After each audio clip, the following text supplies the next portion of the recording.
Assalamualaikum warahmatullahi wabarakatuh. Alhamdulillah, alhamdulillahirabbil alamin.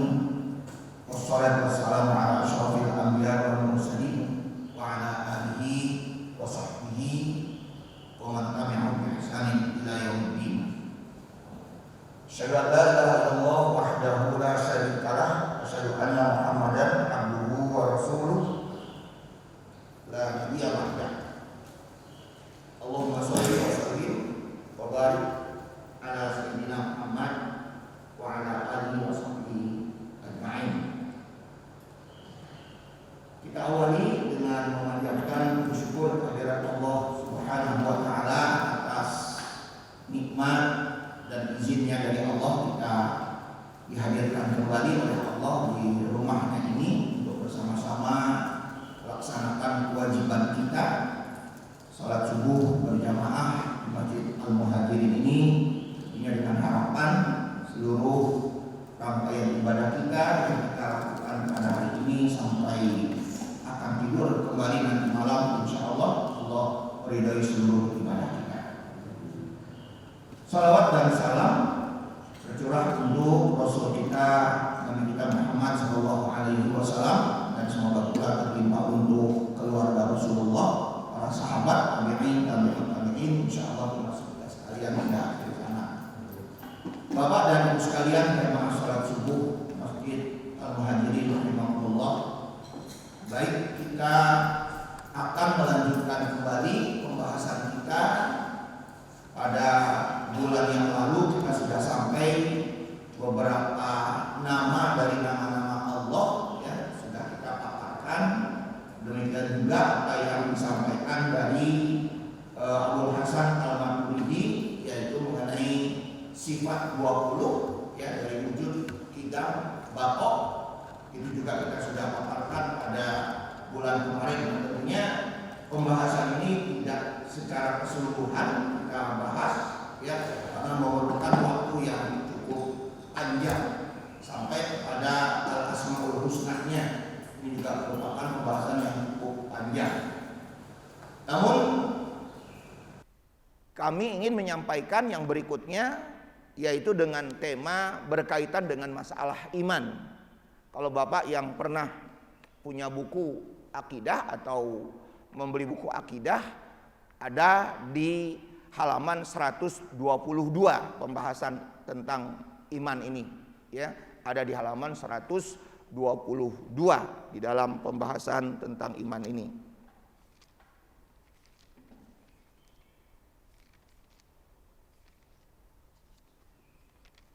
Ya benar Pak, halaman 122 ya.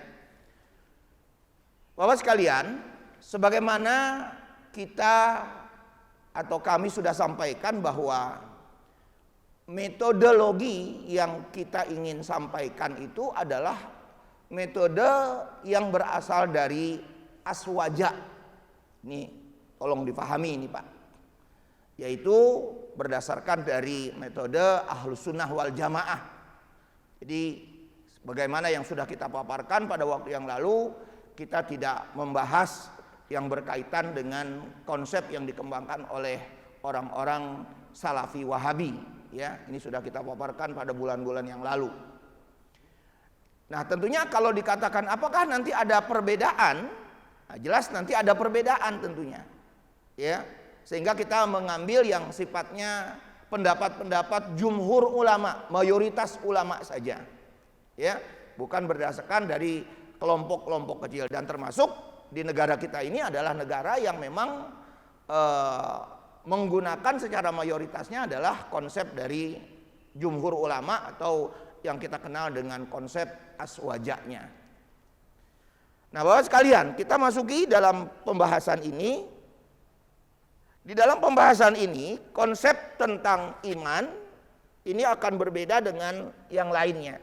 Al-iman.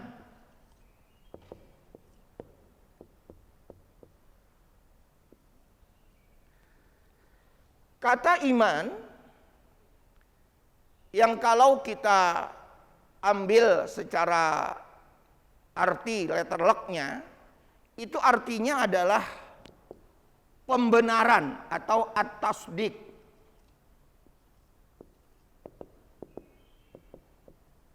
At-tasdiq artinya pembenaran.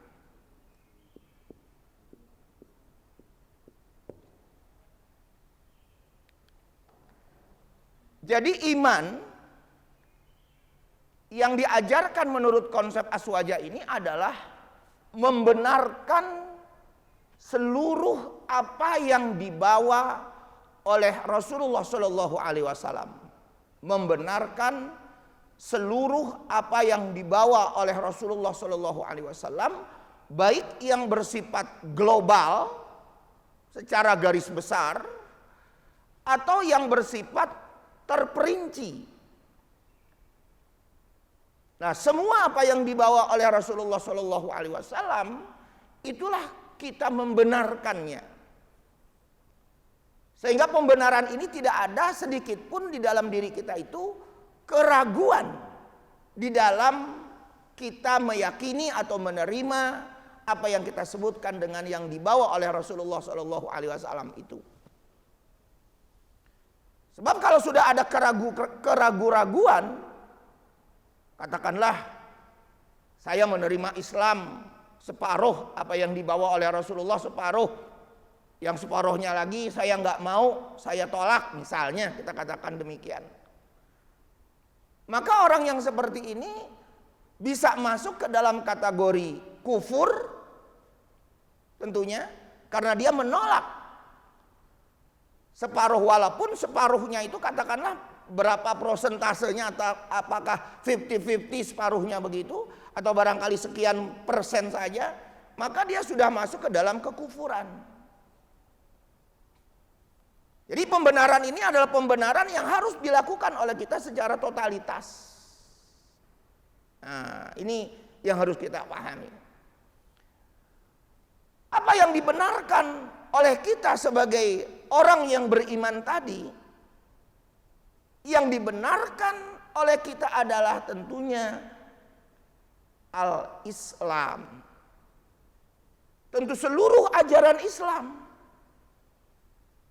Ya, seluruh ajaran Islam itulah yang kita terima apa yang telah dibawa oleh Rasulullah Sallallahu Alaihi Wasallam. Maka dengan demikian ajaran Islam itu adalah ajaran yang dibawa oleh seluruh Rasul. Ini harus dipahami ini Pak. Oleh seluruh Rasul, oleh semua Nabi. Jangan juga kita nanti memilah-milah atau kita melakukan pemikiran secara parsial begitu. Sama Nabi tertentu saya ingkar, saya nggak percaya. Sama Rasul tertentu juga saya percaya. Nah juga tidak demikian. La nufarriqu baina ahadim mir rusulih. Kita tidak boleh nufarriq, kita tidak boleh membeda-bedakan baina ahadim mir rusulih, di antara seseorang dari rasul-rasul Allah itu. Nah, jadi apa yang kita katakan tadi jelas sekali lagi, semua rasul-rasul yang sudah diutus oleh Allah Subhanahu wa taala itu, yang jumlah rasul yang diterangkan di dalam Al-Qur'an sebanyak 25 rasul, namun nanti kalau kita memahami Pak, jumlah rasul itu ada 313. Ya, yang diterangkan di dalam hadis Nabi Shallallahu Alaihi Wasallam, jumlah rasul itu ada 113, dan jumlah nabi sekali lagi berjumlah 120.000. Ini hadis ya secara keseluruhan. Namun yang wajib kita imani, nah, yang wajib kita benarkan itu tadi, sebagaimana diterangkan oleh Al-Quran, jumlahnya 25 rasul. Nah, jadi sikap kita sekali lagi membenarkan seluruh ajaran-ajaran yang dibawa oleh Rasul Shallallahu Alaihi Wasallam, dan tidak kita membeda-bedakan antara rasul-rasul yang sudah diutus oleh Allah Subhanahu wa taala untuk kaumnya. Nah, Bapak sekalian, dari masalah ini pun berarti kita memahami lagi nih Pak. Kalau iman itu adalah membenarkan seluruh apa yang dibawa oleh Rasul Shallallahu Alaihi Wasallam ini, tentunya dari sinilah kita memahami kembali. Kita menghilangkan konsep yang namanya konsep liberalis. Ya. Konsep yang merasa bebas dia di dalam melakukan pemikiran tentang keimanan. Konsep liberalis itu apa? Yaitu konsep yang menyamakan semua agama. Sehingga konsep ini tidak akan mungkin bisa kita terima. Kita tidak akan mungkin bisa menerima konsep liberalis yang menyamakan semua agama. Tidak demikian. Ya, kali ini kan ada orang yang berupaya ingin menyamakan agama. Maka di dalam pembahasan ilmu teologi itu Pak ya, di dalam Fakultas Usuluddin, kalau di kampus itu ada namanya studi banding agama. Kita tidak bisa menerima seperti itu karena apa? Konsep Tuhannya saja berbeda. Seperti yang sudah pernah kita paparkan pada waktu yang lalu, bulan yang lalu. Konsep Tuhan saja kita berbeda. Jadi tidak mungkin kita menyamakan semua agama, itu tidak mungkin. Nah, bagi kita tentunya ajaran Islam yang sudah dibawa oleh Rasulullah SAW inilah yang menjadi penyelamat. Yang menjadi penyelamat kita dari siksa Allah, dari hukuman Allah, untuk menuju kepada kebahagiaan yang sebenarnya. Jadi esensi dari kebahagiaan kita itu atau keselamatan kita itu ada dari Islam, ada dari apa yang dibawa oleh Rasulullah SAW. Nah, tentu ayatnya banyak nanti ini kalau kita mau dapatkan ya Pak ya. Misalnya Bapak sering dengar ada ayat di Quran surat Ali Imran, Innad dina indallahil Islam. Kemudian ditambah lagi surat Ali Imran ayat 85, wa may yabtaghi ghairal islami dinan fala yuqbala minhu wa huwa fil akhirati minal khasirin. Barang siapa yang mencari agama selain Islam, maka kelak di akhirat itu pasti mereka akan rugi. Tidak akan diterima dan pasti akan rugi. Itu sudah jelas, hanya Islam. Karena ini berkaitan dengan keimanan. Nah, Bapak sekalian, seseorang yang sudah menerima Islam seperti itu, ya, sudah menerima Islam seperti itu, maka dia harus sekali lagi Pak, wajib mengucapkan kalimat syahadatain.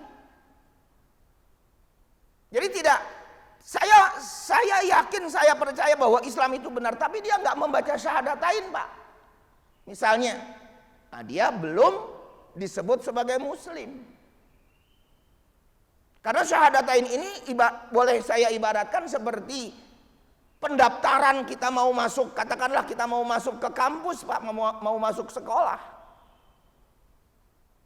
Misalnya kita contohkan, tahu-tahu Bapak misalnya pengen belajar di kampus A, misalnya di sekolah A. Langsung masuk ngikutin dosen memberikan kuliahnya misalnya, tahu-tahu masuk ke situ. Tapi Bapak nggak tercatat di administrasinya kampus tersebut. Ya tentu kita tidak bisa disebut sebagai seorang mahasiswa dari universitas tersebut. Tentu tidak demikian, karena kita tidak tercatat. Jadi syahadatain itu adalah merupakan syarat untuk disebut Muslim sekalipun dia sudah membenarkan keimanan. Karena konsep ini nggak boleh lepas tiga poin ini Pak. Iman, Islam, dan ihsan. Ini tidak boleh lepas ini Pak nih.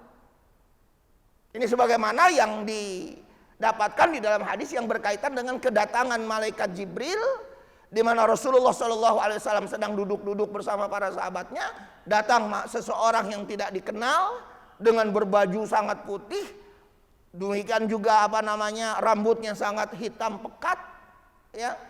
Lalu bertanya, mal iman, wa mal Islam, wa mal ihsan, dan ditambahkan dengan apa yang menjadi tanda-tanda dari hari kiamat. Nah, itu disebutkan dalam Sahih Muslimnya seperti itu. Hadis yang berasal dari Umar bin Khattab. Nah, jadi dengan demikian bahwa seseorang yang mau disebut Muslim itu harus bersyahadat. Maka syahadat itu adalah wajib. Asyhadu an la ilaha illallah wa asyhadu anna Muhammadan Rasulullah. Jadi wajib, Pak. Lalu bagaimana bagi orang-orang yang tunarungu? Nah, semampunya dia. Ya, semampunya dia kalau memang dia dalam kondisi fisiknya sebagai seorang yang tunarungu. Yang jelas pernyataan dia mengatakan asyhadu alla ilaha illallah wa asyhadu anna muhammadar rasulullah ini harus terucap atau terungkap ya dalam masalah ini yang kemudian kita menyaksikannya. Nah, barulah setelah mereka itu membaca syahadat dalam masalah ini, maka segala aspek-aspek yang berkenaan dengan taklif. Apa itu taklif, Pak? Taklif itu pembebanan. Orangnya disebut mukallaf. Ya, bukan mu'allaf ya, Pak ya. Mukallaf. Jadi mukallaf artinya orang yang dibebani taklif. Apa taklif itu? Dua, Pak, dua macam. Perintah dan larangan. Itu namanya taklif.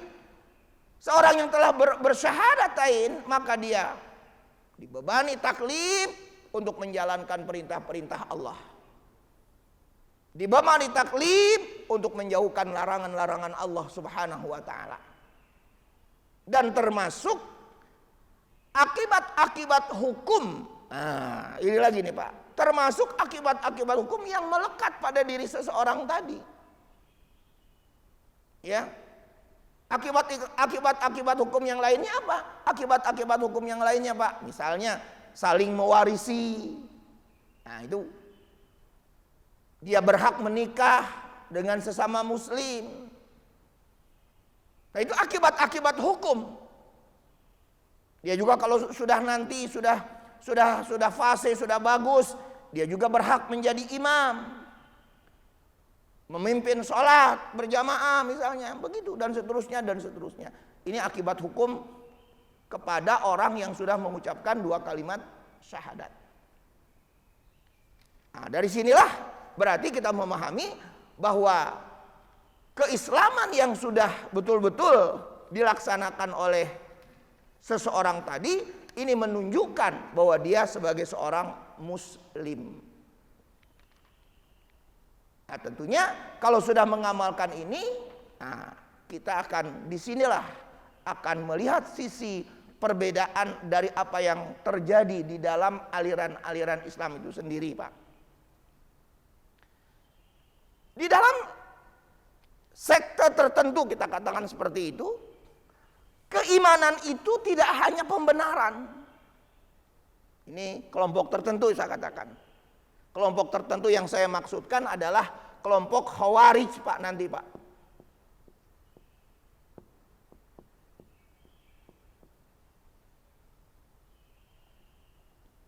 Siapa itu Khawarij? Khawarij itu adalah orang-orang yang menolak apa yang dilakukan oleh Sayyidina Ali bin Abi Thalib ketika melakukan arbitrase, melakukan tahkim. Karena pada waktu itu diawali dulu, Pak, dengan perang yang namanya perang Siffin. Siffin ini nama sebuah desa, tempat ya, Pak ya. Ada di wilayah sekarang ini negaranya negara Irak. Siffin. Ada pertempuran di sini antara kelompok Sayyidina Ali bin Abi Thalib dengan kelompok Muawiyah. Muawiyah bin Abi Sufyan, anaknya Abu Sufyan, Pak. Di dalam peperangan Siffin ini. Ketika kelompoknya Muawiyah ini sudah terdesak kalah, maka Muawiyah mengangkat Quran. Sayyidina Ali paling apa namanya, Pak, tersentuh gitu, Pak, kalau ada orang sudah memegang-megang Quran yang menunjukkan dia itu menyerah ingin damai. Akhirnya terjadilah perdamaian antara Sayyidina Ali dengan Muawiyah tadi. Perdamaian itulah yang disebut dengan istilahnya tahkim. Bahasa hukumnya dengan istilah arbitrase, melakukan perdamaian. Nah, ketika Sayyidina Ali dan juga Muawiyah itu sudah melakukan perdamaian itu, ternyata ada orang-orang tertentu. Abdullah bin Sahab Ar-Rasibi namanya itu, Pak. Yang apa? Yang menyatakan bahwa Sayyidina Ali, Muawiyah dan sahabat-sahabatnya yang lain termasuk Aisyah istri Rasulullah SAW pada saat itu dinyatakan sebagai kafir. Maka dari sinilah perkembangan pemikiran-pemikiran konsep Khawarij di dalam memahami tentang iman itu terfilter hanya yang disebut iman plus kufur. Lalu konsep iman yang dikembangkan oleh Khawarij itu apa? Dia menambahkan 2 poin, Pak. Yang pertama adalah ikrar dengan lisan, dan yang keduanya adalah pengamalan dengan anggota badan.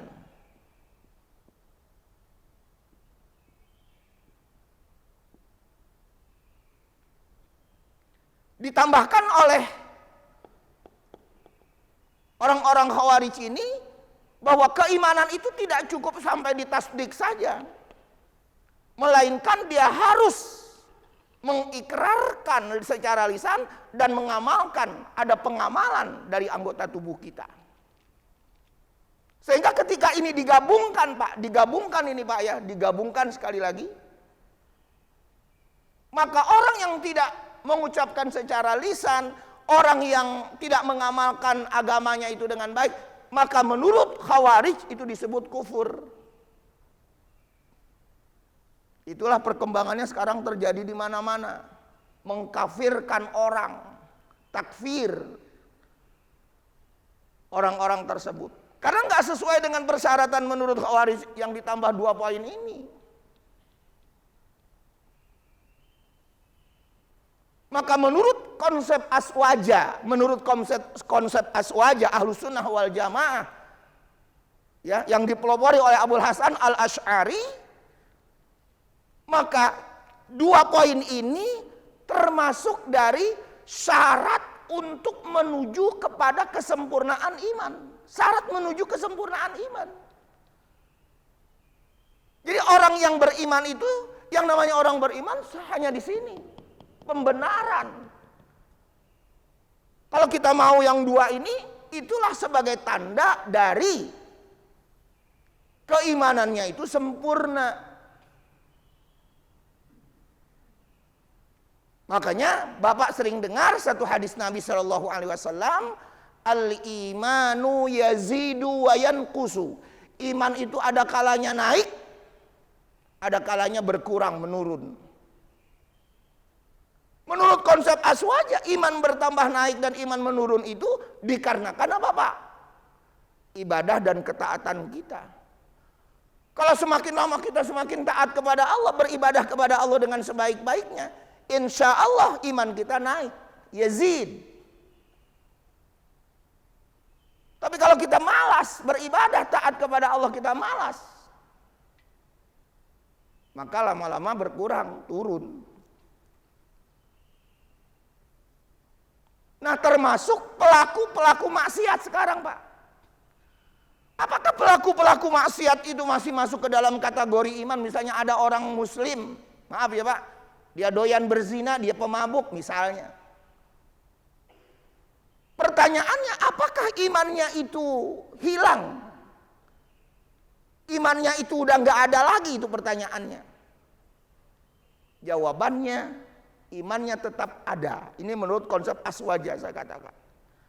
Tapi kalau menurut konsep yang saya katakan tadi Khawarij, dia itu sudah kufur karena dia sudah melakukan kemaksiatan.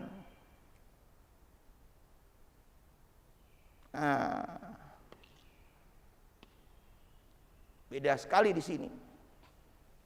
Maka kalau kita lihat dari sisi indikasi-indikasi ataupun ciri-ciri dari orang-orang yang beriman yang dijelaskan oleh Allah di dalam Al-Quran itu, misalnya Quran surat Al-Anfal ya Pak, ayat 2, innamal mu'minuna alladzi Ladzina idza dzukirallahu wajilat qulubuhum wa idza tuliyat 'alaihim ayatuhu zadatuhum imana.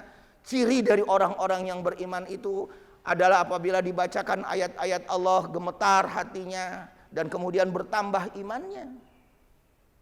Itu untuk menunjukkan kepada apa? Imannya dia itu naik. Karena dia melakukan ketaatan kepada Allah Subhanahu wa taala.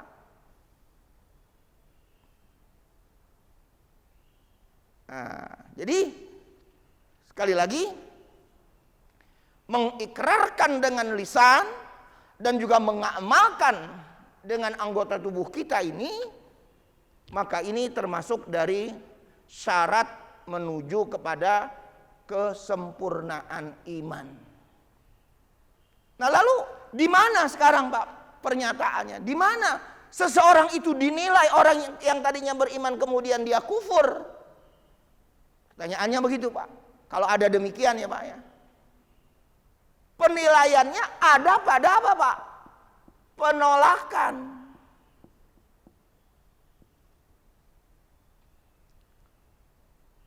Walaupun dia istilahnya tadi kita bilang doyan mabuk, doyan berzina misalnya lagi. Ya. Tetapi dia tidak menolak kebenaran yang dibawa oleh Rasulullah Shallallahu Alaihi Wasallam, tidak menolak ya Pak ya, maka orang tersebut masih masuk ke dalam kategori Muslim. Karena dia belum menolak. Tapi kalau dia sudah menolak betul-betul apa yang dibawa oleh Rasulullah, dia tolaknya, dia tidak yakini, maka dia masih masuk ke dalam kategori Muslim sekalipun dia pemabuk. Nah, dari sini pula lah nanti yang kita akan bedakan, tentunya apa yang akan kita bedakan lagi di sini Pak?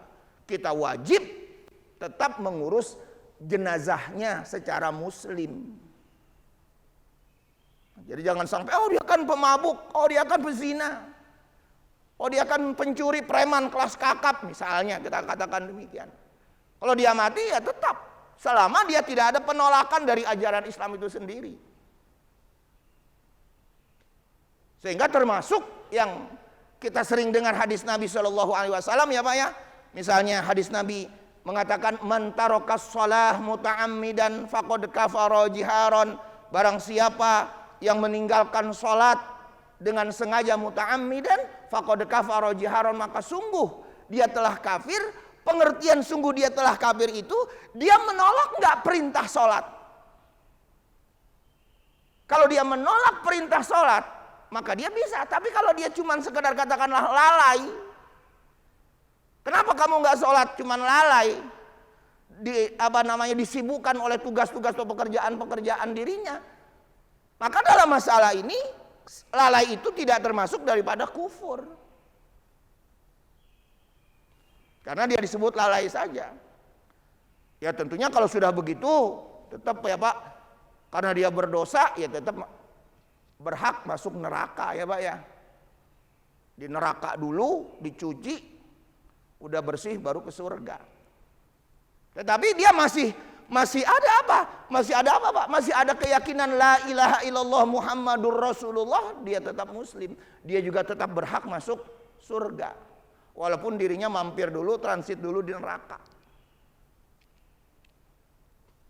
Jadi seperti ini konsep yang kita harus pahami. Sehingga di sini ada perbedaan-perbedaan. Sehingga kita tidak bisa sekali lagi memahami sisi pendapat dari Khawarij ini. Dan inilah sekarang yang terus-menerus berkembang ini Pak. Yang saya bilang tadi, mengkafirkan orang kayaknya gampang aja. Padahal kata Rasulullah SAW, sibabul muslim fusuk. Sibabul muslim wa qitaluhu fusukun. Mencaci orang-orang muslim, saudara-saudara kita itu, dan membunuhnya adalah kata Rasulullah fusuk, itu adalah kefasikan. Mencacinya saja sudah kefasikan. Mencaci itu kan salah satu yang kita bilang tadi, mengkafirkan orang atau membid'ahkan orang, itu kan mencaci juga namanya tuh Pak. Ya, nah, yang seharusnya ini tidak boleh terjadi, ya, di kalangan kaum muslimin, karena ini adalah merupakan etika dalam kita bermasyarakat atau akhlak dalam kita bermasyarakat dalam masalah ini. Nah, Bapak sekalian,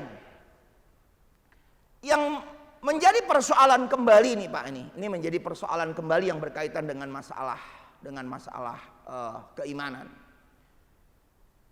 Bagaimana orang-orang yang hidup sebelum Rasulullah? Termasuk siapa Pak? Termasuk ayah, ibu, kakek dan neneknya Rasulullah. Apakah kakek, nenek, ayah, ibunya Rasulullah SAW itu sebelum Rasulullah menjadi seorang nabi pada saat seorang rasul pada saat itu, apakah tergolong menjadi orang kafir? Salafi Wahabi Pak, ini Salafi Wahabi. Orang tua Rasulullah disebut kafir dan masuk neraka. Nah, baik. Orang yang hidup sebelum Rasulullah Shallallahu Alaihi Wasallam menjadi Rasul disebut masa itu disebut masa fatroh Pak. Fatroh.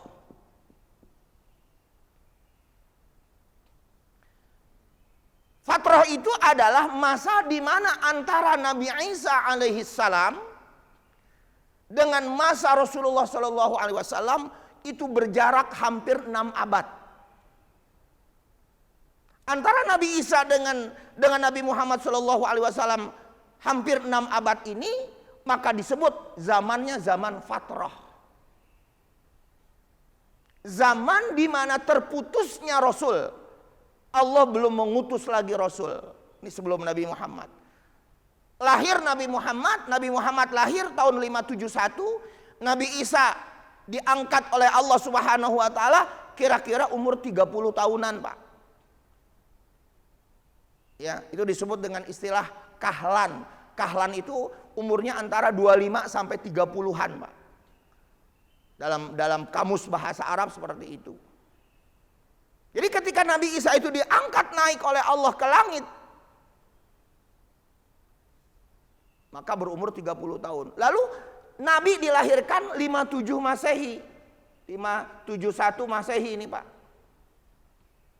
Menjadi Rasul tambah lagi di sini 40 ya, Pak. 40 tahun kan Rasulullah. Umur 40 tahun menjadi Rasul. Berarti kurang lebih tahun 610 atau 611 kurang lebih. Nabi Muhammad baru dilantik oleh Allah menjadi Rasul. Berarti 6 abad. Bapak bisa bayangkan. Maka inilah yang disebut tadi saya katakan, jarak antara Nabi Isa kepada Nabi Muhammad disebut zamannya zaman fatrah. Karena jarak ini begitu cukup lama, 6 abad kurang lebih dalam masalah ini. Maka inilah zaman fatrah. Ini dijelaskan oleh Al-Quran. Quran surat 5 ayat 19. Kalau bisa cek nanti. Quran surat Al-Ma'idah ayatnya ayat 19. Ada di situ kalau Bapak lihat teks ayatnya, ada yang kita sebut dengan istilah ala fatratin, fatrah.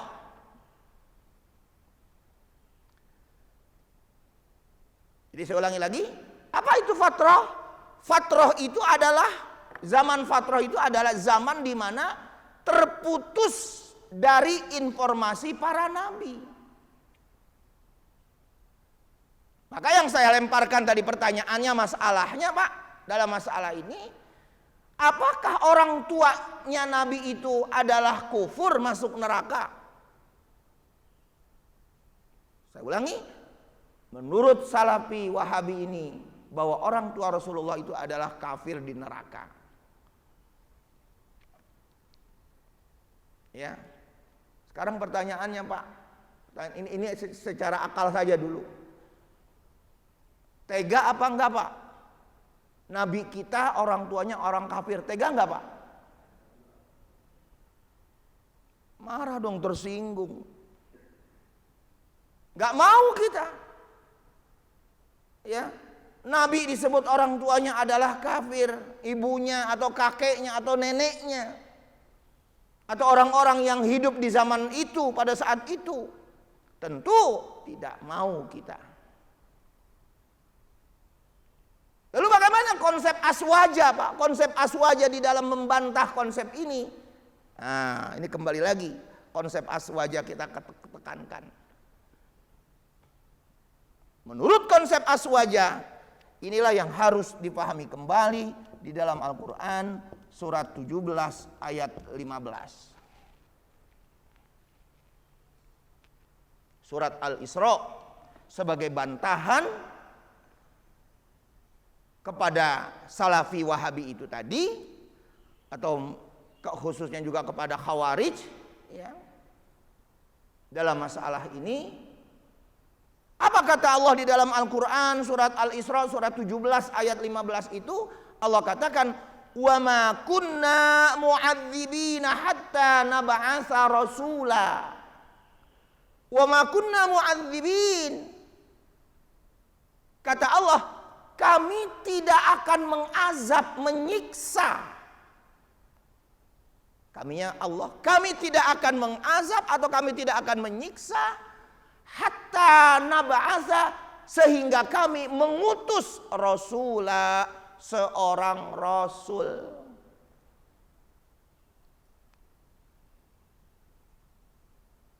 Nah, jadi seperti itu. Apalagi kalau kita melihat lagi sejarah, ya Pak ya, sejarahnya Mekah itu sudah didatangi oleh Nabi Ibrahim,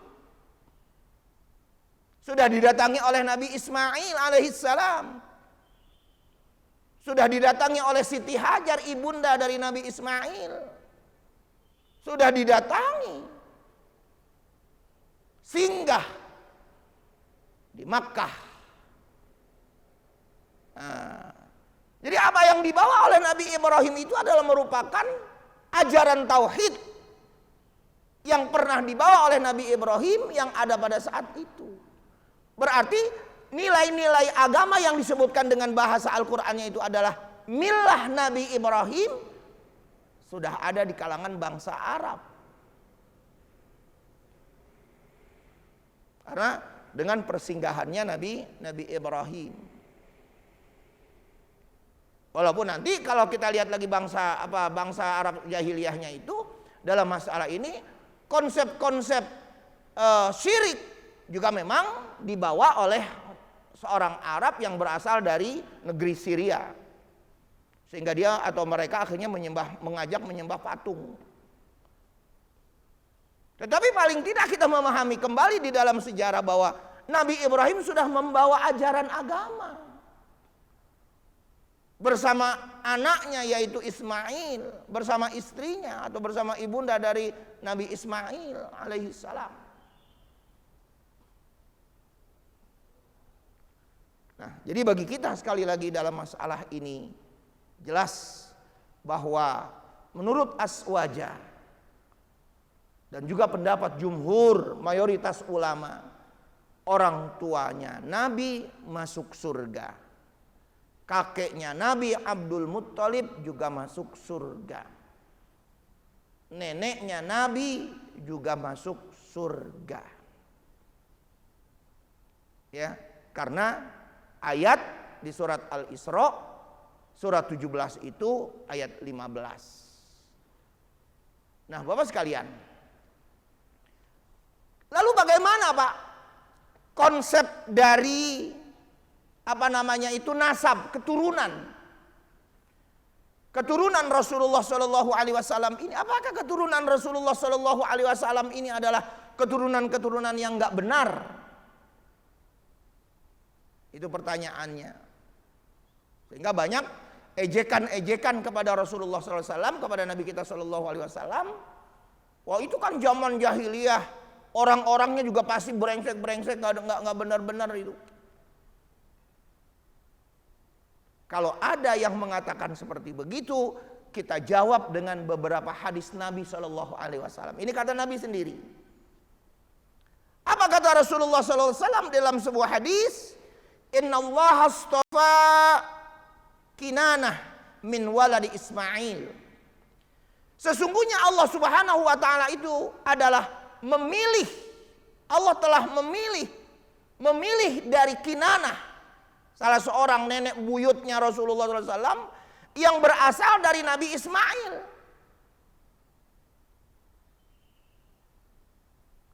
Wastafa Quraisyan min Kinanah, dan Allah pun memilih bangsa Quraisy dari Kinanah.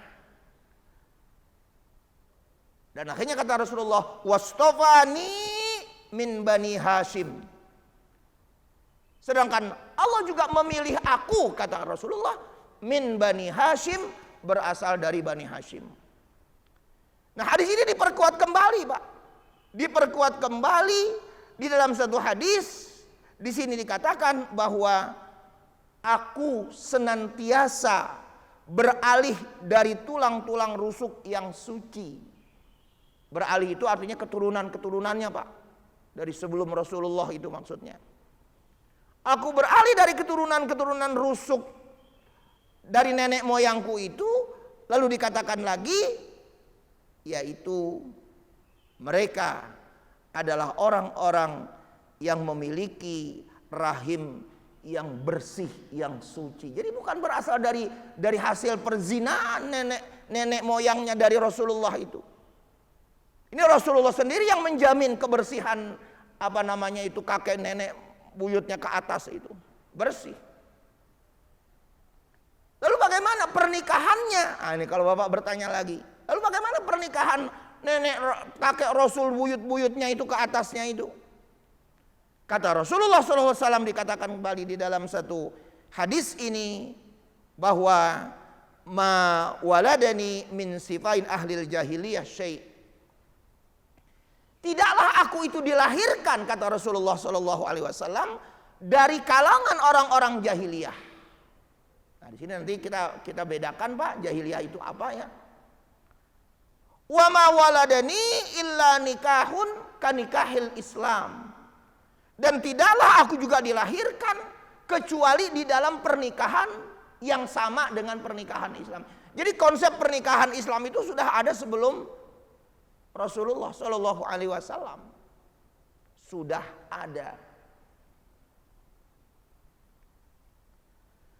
Maka dari sini pula lah Rasulullah mengatakan lagi di dalam satu hadis Nabi Shallallahu Alaihi Wasallam, kata Rasulullah Sallallahu Alaihi Wasallam, faman ahabbal Arab fabihubbi ahabbahum. Awas nih, Pak. Barang siapa yang mencintai Arab, bangsa Arab, barang siapa yang mencintai Arab, ini barangkali kuatnya nasionalisme Arab nih, Pak. Barang siapa yang mencintai bangsa Arab, maka aku pun mencintai mereka. Jadi kalau kita mau mengikuti Rasulullah itu tadi, maka jangan membenci bangsa Arab. Kita pun harus mencintai bangsa Arab. Lalu dikatakan lagi dalam masalah ini, kebalikannya, waman abghadal Arab, dan barang siapa yang membenci Arab, fabibughdi abghadahum, aku pun membenci kepada mereka. Nah, jadi bukti dari kecintaan kita kepada Rasulullah Shallallahu Alaihi Wasallam tentunya dibuktikan lagi dengan tidak membenci orang-orang Arab. Ya. Satu hadis lagi saya tambahkan, Pak. Kata Rasulullah Shallallahu Alaihi Wasallam, ana benul awatik, ana benul awatik. Aku ini anak yang dilahirkan dari rahim yang terhormat, awatik, dari yang termulia. Nah, jadi Nabi SAW dilahirkan dari orang-orang yang mulia sebelum-sebelumnya. Nah, inilah yang kita harus pahami dalam konsep iman dalam masalah ini. Jadi sekali lagi bahwa menurut konsep aswaja, iman adalah pembenaran, membenarkan seluruh apa yang dibawa oleh Rasulullah SAW, baik secara global maupun terperinci, ya. Dan kita tidak membeda-bedakan antara rasul-rasul yang sudah diutus oleh Allah Subhanahu wa taala itu, ya. Yang walaupun kita hanya diwajibkan untuk mengimani 25 rasul, sedangkan jumlah rasul dan jumlah nabi adalah banyak sekali, ya. Nah, tentunya bahwa pengucapan dengan lisan atau ikrar dengan lisan dan juga pengamalan dengan anggota tubuh itu merupakan syarat kesempurnaan iman. Jadi bukan, ya Pak ya, bukan dari bagian iman. Itu pahami itu Pak. Iman itu hanya pembenaran. Ya, pengamalan maupun takrir atau qaul bil lisan itu adalah syarat menuju kesempurnaan. Baik, barangkali sampai di situ. Ada pertanyaan? Silakan. Ada mic-nya ini Pak, supaya lebih keras. Siap.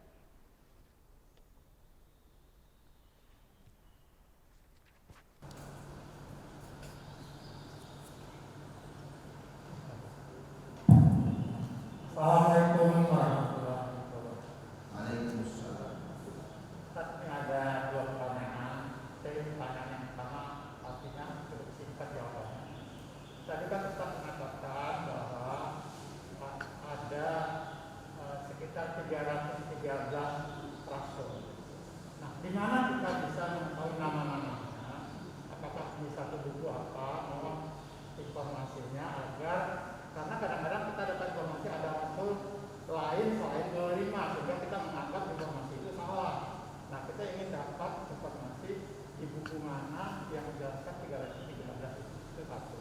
Kemudian yang kedua, apakah seseorang mengucapkan mengikrarkan asyhadu an la ilaha illallah wa asyhadu anna muhammadar rasulullah itu perlu saksi? Sebab saya ada satu sedikit cerita. Ada seorang ibu Islam kawin dengan Kristen atau agama lain. Kemudian dia ikut dengan suaminya, berarti sudah menjadi kafir. Tapi menjelang ajalnya, ini anak-anaknya semuanya, sebagian besar anak-anaknya adalah yang non-Islam. Nah, kemudian di akhir ajalnya dia sempat mengucapkan asyhadu an la ilaha illallah itu. Yang mendengar itu adalah anaknya yang non-Islam. Pertanyaan saya, tapi waktu dikuburin itu secara agama lain. Pertanyaan saya, apakah dia kembali ke Islam itu sah karena tidak disaksikan secara formal, dan juga pada saat dikubur itu adalah bukan secara Islam. Demikian, terima kasih. Assalamualaikum warahmatullahi wabarakatuh. Waalaikumsalam. Jadi pertanyaan Pertama itu tadi, Bapak silakan baca ya sebuah buku atau kitab, tapi langka terjemahan bahasa Indonesianya itu Pak, An-Nihayah yang disusun oleh Imam Ibnu Katsir. Ya, bukunya juga tebal. Ya. Cuman Bapak cari barangkali di toko-toko buku, dari situ kita nanti memahaminya, kisah Rasul. Nah, di dalam masalah ini tidak ada penjelasan dari Rasulullah secara eksplisit siapa saja orang-orang itu yang jumlahnya 313 itu. Rasulullah cuma bicara jumlah sekian. Hadis Nabi cuma bicara sekian jumlahnya. Nah, jadi dari ketetapan itu kita tidak temukan siapa saja orang-orangnya, ya kecuali apa yang ada di dalam Quran yang 25 itu. Kalau yang 25 Rasul itu kan banyak ayat, dari ayat-ayatnya itu yang tercecer di surat-surat tertentu banyak ada ya. Bapak bisa lihat di buku yang Bapak sudah miliki itu tentang apa ayat-ayat yang menjelaskan Rasul yang 25 itu. Nah, jadi sekali lagi Bapak tinggal baca buku An-Nihayah itu yang disusun oleh Imam Ibnu Katsir ya. Kemudian yang kedua, kaitannya dengan masalah nikah ya, pernikahan ini. Kalau di dalam Islam jelas yang namanya saksi itu menjadi sebuah rukun nikah, Pak. Saksi itu adalah rukun nikah. La nikaha bisyahidin. Bisyahidain ya. Tidak disebut nikah kecuali dengan 2 orang saksi. Jadi harus ada saksi. Kalau dia tidak ada saksi maka tidak sah pernikahannya sebetulnya. Ya, kalau di dalam Islam seperti itu. Nah, kemudian yang akhirnya si ibu ini kemudian mengikuti suami dalam arti pindah agamanya. Lalu memang kita melihat lagi, kembali lagi menjelang akhir hayatnya dia ini masih percaya nggak dengan Islam? Kalau memang dia bapak bilang tadi menurut anak-anak, kesaksian anak-anaknya masih mengucapkan la ilaha illallah Muhammadur Rasulullah, maka dia tetap berhak menjadi seorang muslimah. Dan kita harus kubur jenazahnya secara Islam. Tidak boleh juga ditempatkan di tempat orang-orang non-muslim penguburannya. Nah, disitulah tanggung jawab kita. Makanya itu Pak, sebetulnya Pak, misalnya ada Pak RT di lingkungan tersebut, ya. Kalau memang di situ jelas ada beberapa saksi, si ibu atau si orang ini masih dikategorikan masih mengucapkan la ilaha illallah, maka dia tetap menjadi seorang muslim. Dan kalau dia sudah menjadi seorang muslim, maka dia sekali lagi berhak untuk diurus jenazah dirinya sesuai dengan ajaran Islam. Tidak boleh kita serahkan begitu saja, nggak boleh. Mana tanggung jawab kita? Itu kan hakul muslim itu Pak. Kewajiban kita sebagai muslim salah satunya adalah mengurus jenazahnya itu. Nah, jadi dalam kenyataan seperti itu, kalau memang dia sekali lagi masih menyatakan la ilaha illallah yang disaksikan oleh anak-anak tersebut, maka dia jelas seorang muslim dan dia berhak untuk diurus jenazahnya secara Islam. Walaupun kalau dikatakan dia itu tidak sah pernikahannya, dia masuk ke dalam kategori dia berzina selama itu udah urusan lain lagi tuh Pak. Ya, urusan lain lagi kalau sudah demikian ya. Tapi yang dikatakan di sini apakah dia masih muslim? Dia tetap masih muslim, masih iman. Ya, saya kira itu Pak. Ya, silakan Pak. Assalamualaikum Ustaz. Aswad mengenai kategori.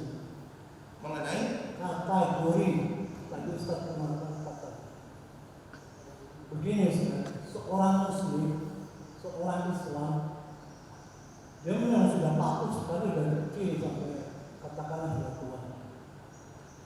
Waktu tua itu dia melakukan kekhilafan.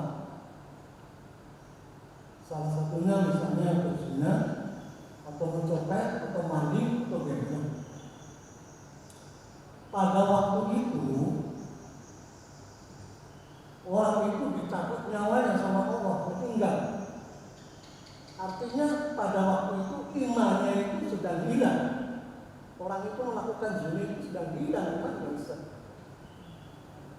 Bagaimana cara menghisabnya Allah dari perbuatannya waktu dari kecil sampai tua melakukan syariatnya? Bagaimana Ustaz? Apakah hilang semuanya atau ada grasitnya atau ada apanya Ustaz? Teori apa yang Ustaz akan dijawabkan pertanyaannya? Assalamualaikum warahmatullahi wabarakatuh. Waalaikumsalam. Ya, tadi pertanyaan pertama berkaitan dengan kategori ya Pak ya. Saya sudah pernah memaparkan di bulan-bulan yang lalu ya Pak ya, apa yang dimaksudkan dengan aswaja itu. Jadi kalau kita melihat ajaran Islam pembahasannya secara garis besar, pertama adalah akidah. Akidah. Kepada siapa kita belajar akidah yang ingin kita jadikan referensi, yang ingin kita jadikan referensi sebagai seorang aswaja. Nah, konsepnya berasal dari satu, yaitu Abul Hasan Al-Asy'ari. Abul Hasan Al-Asy'ari. Dia hidup di abad kedua Hijriah. Nah, satu lagi boleh kita tambahkan, bahkan 3 orang. Yang berikutnya Abu Mansur Al-Maturidi. Mansur Al-Maturidi. Abu Hasan Al-Asy'ari ini orang Irak, Pak, ulama Irak. Abu Mansur Al-Maturidi ini orang Uzbekistan, saya sudah sampaikan pada waktu bulan yang lalu. Dan yang ketiganya adalah yaitu Abu Ja'far At-Tahawi.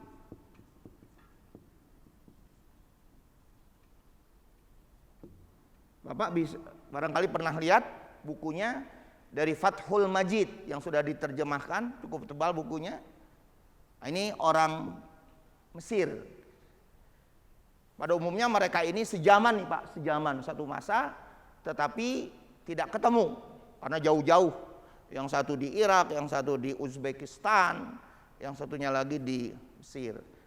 Nah, lalu yang kedua, ketika kita ingin belajar tentang syariat atau ibadah ini Pak ya, kalau mau disebut aswaja, ya maka kita menggunakan 4 imam mazhab ini. Mulai dari Imam Hanafi, kemudian yang keduanya adalah Imam Malik. Imam Hanafi itu ada di Kufah.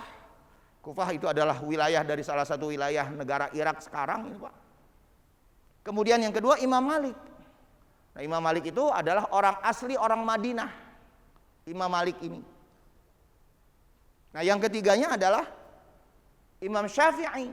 Imam Syafi'i itu asalnya dari Palestina, kemudian wafat di Mesir, masih ada kuburannya di wilayah Mesir, di negara Mesir. Dan barulah yang keempat adalah Imam Ahmad bin Hambal yang berasal dari Syria, sekarang negaranya ini. Nah, jadi kalau kita mau belajar syariat atau ibadah itu, ya mengacu ke sini kalau mau dikatakan kategorinya.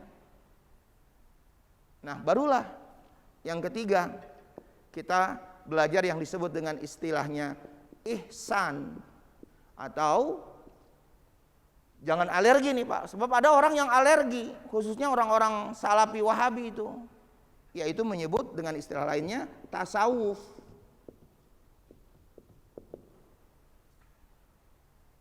Kepada siapa kita belajar tasawuf itu? Boleh kita garis ini kan kepada Imam Al-Junaid dan Imam Al-Ghazali. Lebih senior dulu Imam Al-Junaid, sedangkan Al-Ghazali itu hidup di abad ke-5, 5 Hijriah. Ya, meninggal di tahun 555 Hijriah. Atau dimasehikan sekitar tahun 1111 Masehi. Ini acuan-acuannya. Nah, ulama yang merumuskan ini mengacu ke sini, ya dalam masalah ini mengacu kepada sebuah hadis Nabi, Apa hadis Nabi SAW yang berasal dari Muawiyah? Hadis ini diterangkan dalam satu hadis yang diriwayatkan oleh Imam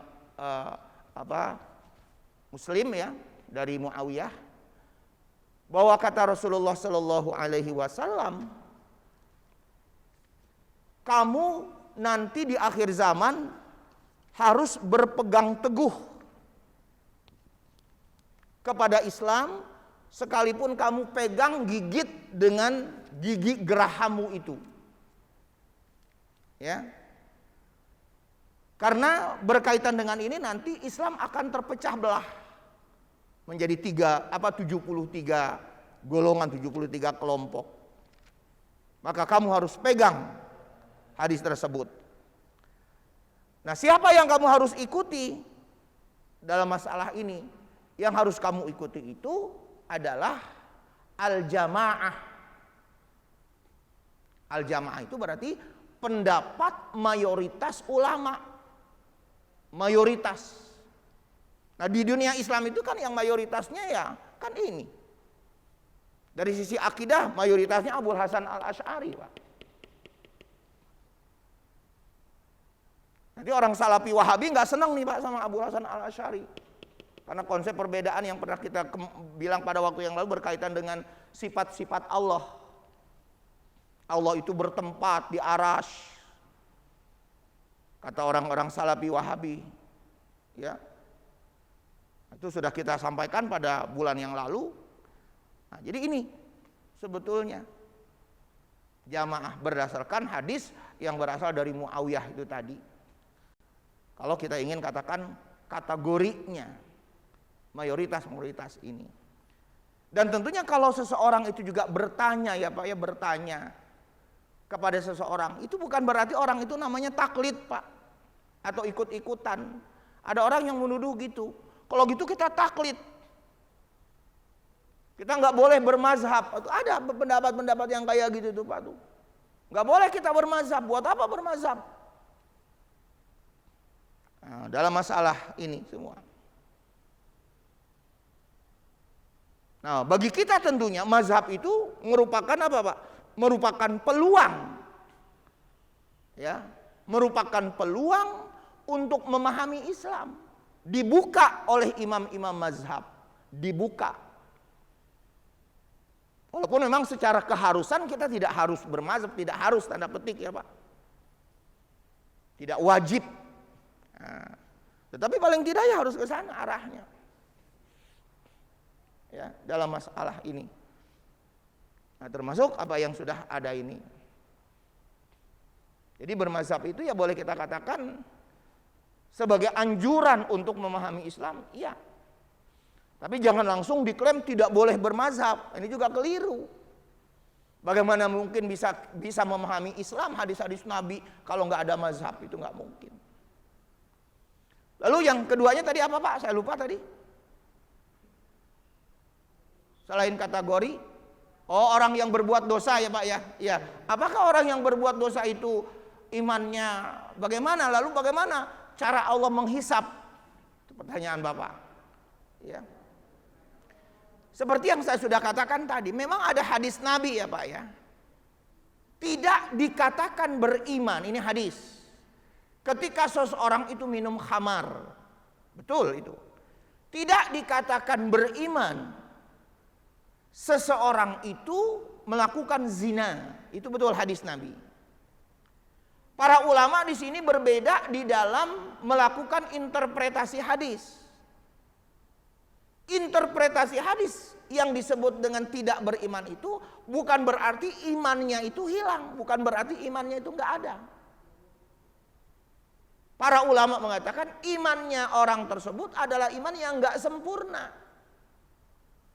yang tercampur dengan dosa itu tadi. Makanya saya bilang tadi, sisi perbedaannya itu ada enggak sisi penolakan, saya katakan tadi di sini. Menolak enggak dengan syariat-syariat Allah? Kalau memang dia menolak dengan syariat-syariat Allah, maka dia jatuh ke dalam kekufuran. Jadi seperti itu. Lalu bagaimana nanti Allah menghisap? Ya Allah punya cara ya Pak ya. Terserah Kita Allah. nggak tahu caranya dan bagaimana. Tapi kan kita kepengennya apa Pak hisapnya? Hisap yang mudah ya Pak ya. Bagaimana di surat Al-Ghasyiyah itu kalau kita baca akhir dari surat Al-Ghasyiyah, inna alaina yaqum summa inna alaina hisab. Allahumma hasibni hisaban yasira. Rasulullah melalui pertanyaan Aisyah radhiyallahu anha bertanya kepada Rasulullah, bagaimana ya Rasulullah hisab yang mudah itu? Hisab yang mudah itu adalah hisab yang mendapatkan ampunan dan maaf dari Allah. Itu hisab yang mudah. Walaupun kita banyak membawa dosa, banyak membawa kesalahan-kesalahan, ya, yang mudah-mudahan ampunan dan maaf dari Allah ini Allah berikan kepada hamba-hamba yang mudah. Selama dan lupa lagi Pak, ada la ilaha illallah di dalam dirinya. Ya, selama ada la ilaha illallah dalam dirinya, tetap dia sebagai muslim. Lalu walaupun memang dia sekali lagi transit di neraka insya Allah nanti orang itu akan bersih dan masuk surga. Makanya dulu pernah saya katakan, ketika ada orang-orang yang dari neraka masuk ke dalam surga, di jidatnya ada stempel, Pak. Apa stempelnya? Jahannamiyun, mantan-mantan penghuni jahanam. Itu hadis Nabi itu, Pak. Jadi di jidatnya itu orang-orang yang sudah dimasukkan ke dalam surga tetap ada stempelnya. Jahannamiyun, mantan-mantan penghuni neraka jahanam. Tapi artinya dia masih punya harapan untuk masuk surga. Ya, saya kira itu ya Pak. Baik, mudah-mudahan seluruh rangkaian kita Allah jadikan sebagai ilmu yang bermanfaat buat kita semua, sehingga kita dapat meningkatkan kualitas iman kita, akan kita kepada Allah Subhanahu Wa Taala, dan juga memperbanyak dari ibadah-ibadah kita yang lainnya, ibadah-ibadah sunnah khususnya tetap kita dapat tingkatkan. Mari kita sudahi dengan doa kafaratul majlis. Subhanallahumma wa bihamdika, asyhadu an la ilaha illa anta, astaghfiruka wa atubu ilaik.